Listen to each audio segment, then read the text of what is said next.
Didik TV KPM. Baik, Cikgu. Bagaimana agaknya perlu pemahaman daripada calon-calon SPM berkenaan dengan bahagian ini? Silakan. Okey. Untuk bahagian ini iaitu aspek kajian prosa ya.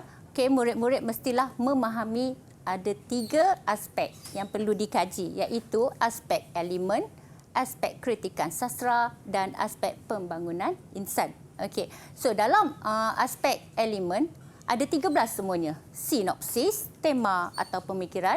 Kalau drama, dia adalah pemikiran. Dia tak panggil tema, ya. Dia panggil pemikiran. Untuk persoalan, gaya bahasa, teknik plot, binaan plot, watak dan perwatakan, ciri prosa, latar, sudut pandangan, nilai murni, pengajaran dan perbandingan prosa. Itu dalam aspek elemen. Ya. Dan aspek kritikan sastra pula ada 5 iaitu umum, maksud, pandangan, sanjungan dan saranan. Juga kita fokuskan kepada elemen sastra yang ditanya. Ya. Dan juga akhir sekali ialah pembangunan insan ada 3 dekat situ iaitu elemen sasiah yang membawa unsur keagamaan, kepribadian unggul dan pola fikir watak. Dan isu masyarakat ialah isu masyarakat itu sendiri dan juga citra masyarakat. Dan terakhir isu kenegaraan yang membawa unsur patriotisme dan ciri-ciri kepemimpinan. Okey, jadi semua murid mesti tahulah tentang elemen-elemen ni dan mereka pun rasanya dah tahu dah yang ni ya. Jadi kita akan telusuri contoh soalan yang boleh diuji ya. Yang pertama ialah daripada petikan cerpen ya, cerpen res judicata. Agak kira-kira sedikit ke tengah hari lelaki tersebut, yakni peguam yang mengambil tindakan menyaman bagi pihak dirinya sendiri itu. Telefonnya telah berdering. Di hujung talian adalah seorang wartawan. Maaf tuan, saya ingin minta komen tentang pandangan Profesor Ray J yang disiarkan dalam akhbar hari ini. Juga komentar daripada peguam KTM sendiri. Lelaki itu yang memangnya sejak membaca berita pagi tadi lagi telah pun bersedia dengan jawapannya. Langsung bersuara begini. Memang benarlah seperti yang dikatakan oleh profesor itu. Tuntutan ganti rugi berangkai memang tidak dibenarkan, katanya dengan lancar. Suaranya ditekankan dengan nada otoritatif. Ya, baik. Soalannya ialah, nyatakan 2 latar masa beserta contoh yang terdapat dalam petikan cerpen tersebut. Jadi, markah yang dibawa adalah 4 juga. Ya. Jadi, soalannya nyatakan beserta contoh. Maknanya, kena ada contoh. Ya. Alright, kita tengok pada jawapan contoh. Untuk latar masa yang pertama ialah waktu tengah hari. Ya, contohnya, wartawan telah menghubungi lelaki tersebut, yakni peguam yang mengambil tindakan menyaman bagi pihak dirinya itu sendiri pada waktu tengah hari. Gariskan perkataan waktu tengah hari tersebut. Okey, jadi ada contoh, ada pernyataan iaitu waktu tengah hari, latar masa kan. Okey, dan pada hari ini contohnya pandangan Profesor Ray J dan komentar daripada peguam KTN sendiri telah disiarkan dalam akhbar pada hari ini.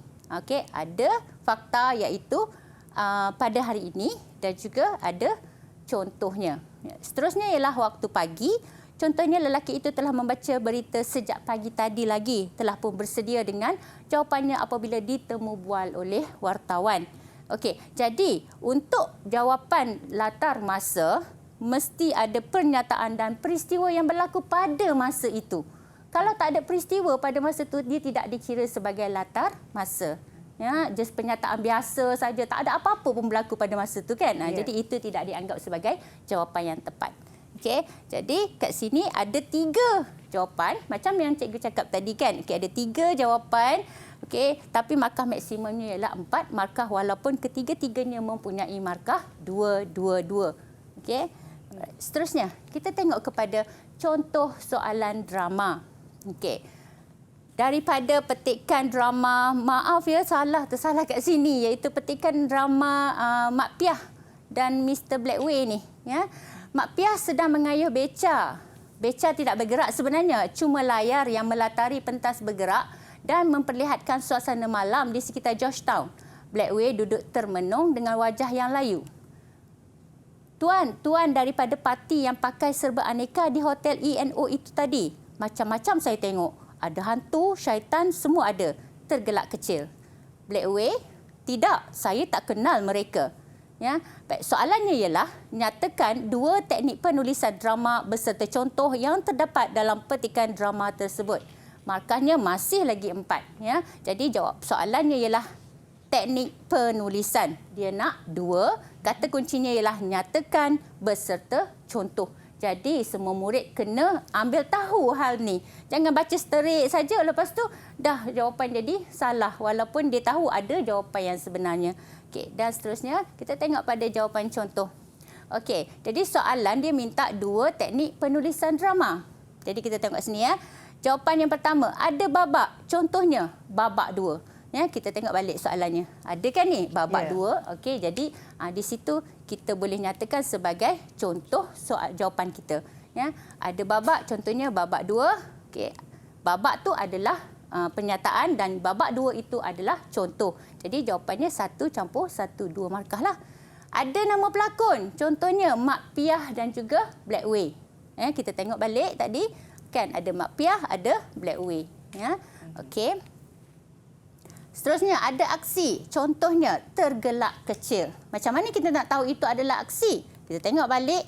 Okey. Nampak tak yang dia tulis huruf sending macam tu kan? Tergelak kecil dalam kurungan tu, itu menunjukkan aksi. Ya. Ada skrip, contohnya ni kena salinlah semua sekali skrip dia yang dia bagi dalam petikan tu. Jadi jawapannya masih lagi 1 campur 1. Jadi maksimumnya 4 markah walaupun ada 1, 2, 3, 4, 5.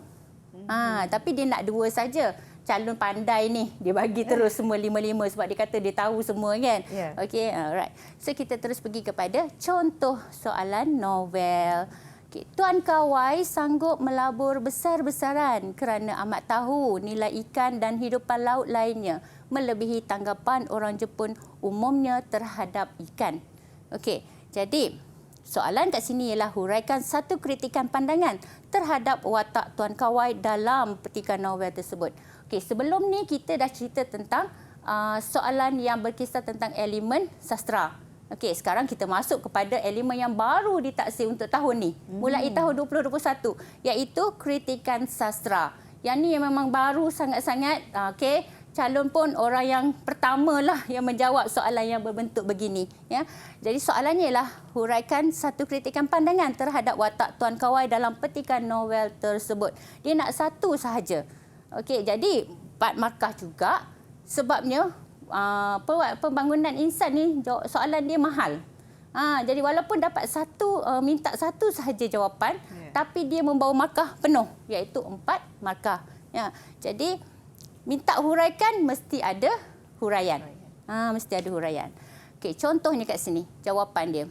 Mempunyai wawasan dalam perniagaan.